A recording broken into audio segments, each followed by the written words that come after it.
Indicator warning. 24.936 degrees.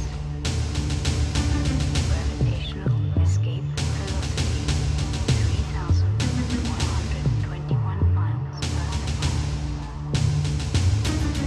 Inclination of orbit.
Poštovane koleginice i kolege, ovog trenutka počinjemo borbu za naša prava, znači borbu da bi mogli da živimo kao sav ostali normalni svet.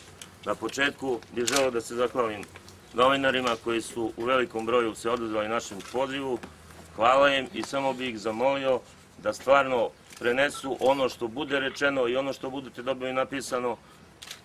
Znači, to vas još jednom molim, znači samo ono što čujete iz naših usta, da to tako verno i prenesete ili na elektronskim ili u pisanim medijima.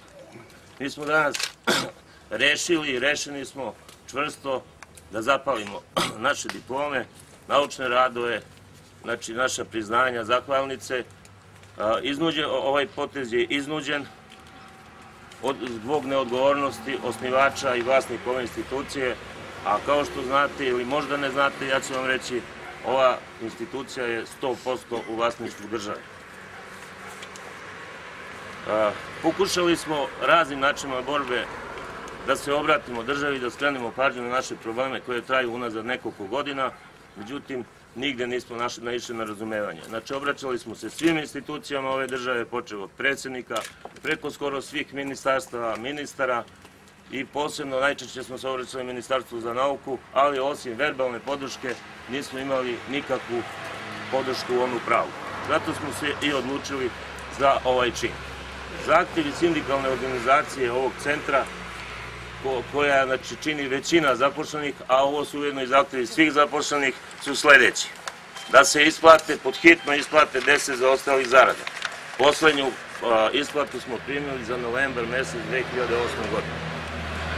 Da se deblokira račun, pošto je pre 2 meseca naš račun blokiran sa iznosom preko 22 miliona, mi smo tu kolateralna šteta. Znači, bez naše krivice, bez ikakvog uticaja ovog centra, mi smo onemogućeni da radimo, posebno sad u ovom periodu, kad bi mogli da živimo od rezultata našeg rada, znači od prodaje semena, mi smo onemogućeni i ne možemo da vršimo prodaju. Da se ubrza, znači, deblokada računa je, račun je deblokirao opštinski sud u Kruševcu rešenjem i ta deblokada računa je vezana za izvođenje radova na renoviranju ove zgrade 1998. godine kada smo slavili 100 godina postojanja. Kao što vidite, a zamolio bih posebno snimatelje posle ovoga da siđemo dole u podrumske prostorije, da vidite šta je urađeno i koji su tu radovi koji vrede toliki novac. A kao što vidite ovde, zgrada nije ni pipnuta, niti se šta uradilo. Posle deblokade računa tražimo